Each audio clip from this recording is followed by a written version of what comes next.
Olá, amigos do canal Geomazar. Viemos para mais uma aula do colapso do universo. E, gente, hoje finalmente nós vamos definir o que é matéria degenerada.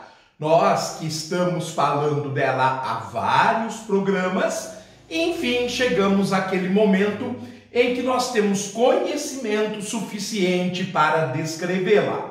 Agora, já sabemos do fluido eletrônico, que se forma fluido eletrônico que envolve os núcleos livres, que ao se chocarem liberam energia e formam núcleos mais pesados. Basicamente aquilo que chamamos de reação de fusão nuclear, onde se origina então o quarto estado da matéria, chamado de plasma. É bastante interessante notar que o plasma ele se comporta como um gás, aquilo que a gente chama de gás nuclear.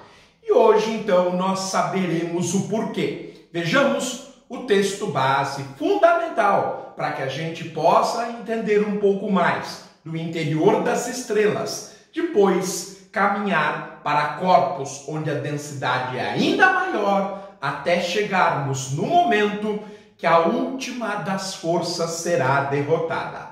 Mas precisamos ainda caminhar um pouco mais, definir passo a passo, ter o conhecimento fundamentado. Quando os envoltórios de elétrons, ou seja, a eletrosfera ou coroa eletrônica, são esmagados devido à força gravitacional ter superado a força eletromagnética e colapsado os átomos, e os elétrons são esmagados, e os elétrons se comprimem no fluido eletrônico mais compacto, a separação média dos núcleos diminui consideravelmente. Afinal de contas, eu tenho uma pressão incrível agindo em corpos da massa do Sol. A matéria em que os envoltórios de elétrons se rompem, em que os núcleos circulam num fluido eletrônico, é chamado de matéria degenerada. Então, que isso fique bem claro para vocês. Basicamente, nós temos um fluido eletrônico, ou seja, todo o material que girava ao redor dos núcleos, ele passa a estar livre. E os núcleos também estão livres. Lembra daquele exemplo que eu dei para vocês da sopa que a minha avó fazia? É mais ou menos isso. O caldo espesso, grosso, ele é o fluido eletrônico. Enquanto os pedaços de legumes são os núcleos que estão soltos. Como a temperatura na sopa é muito grande, vez por outro, nós temos o encontro dos legumes, o mesmo acontecendo com os núcleos.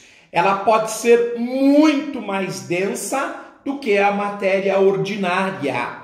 Os núcleos constituem a porção da matéria que realmente apresenta massa, já que a massa do elétron é muito pequeno, muito menor que a massa dos núcleos. E são eles os verdadeiros responsáveis pela massa de qualquer objeto.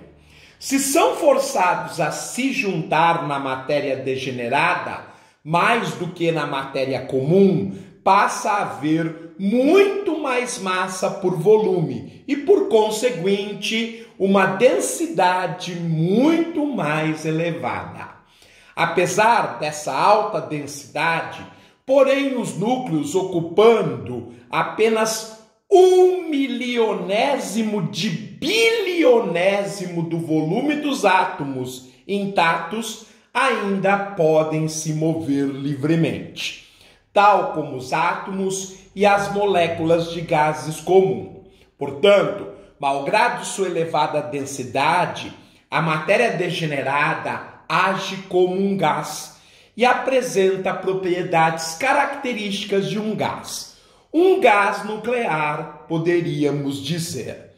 Então, hoje, além de definir a matéria degenerada, entendemos por que o Sol, apesar de se comportar como um gás, tem uma densidade tão elevada e, mais do que isso, nós descrevemos como é este gás nuclear.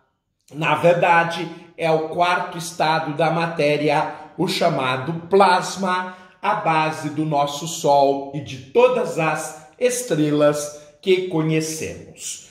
Por hoje, com mais uma contribuição para o nosso curso de Introdução à Astronomia, ficamos por aqui. Um forte abraço, fiquem bem, até a próxima!